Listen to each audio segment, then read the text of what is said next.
Пензиите што за неколку денови треба да ги добијат пензионерите ќе бидат повисоки за 7%, објави денес Министерката за труд и социјална политика. До овој процент е дојдено со користење на новата методологија која е усвоена во март годинава. Пензионерите на крајот од месецот ќе добијат околу 7% покачување, осогласување на пензиите согласно новата методологија, која што ја донесовме во март 2022 година, значи осогласување 50% од трошоците на живот и 50% пораст на просечната плата. Согласно оваа методологија и веќе познатиот процент, најмногу фајде од покачувањето ќе имаат оние со највисоки пензии, кои во државата ги има околу 60-тина.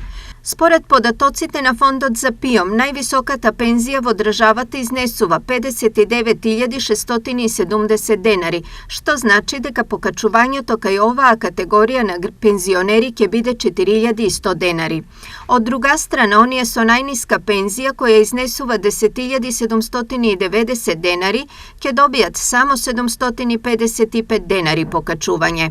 Просечната пензија, која е 16.300, ќе се покачи за 1.140 денари.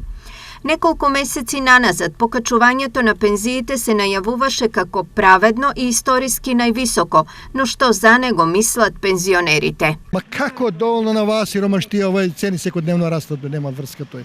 10.000 пензија, 700 динара. 700 динара пари ли ги рачуна? Шо е? А билјадарката не ја рачуне пари. Абе не е доволно, не. Барем 10% да е, па и така, 15, ма 10 нека. Во државата има околу 330.000 пензионери. Најголем дел од нив примаат пензија помеѓу 20 и 22.000 денари.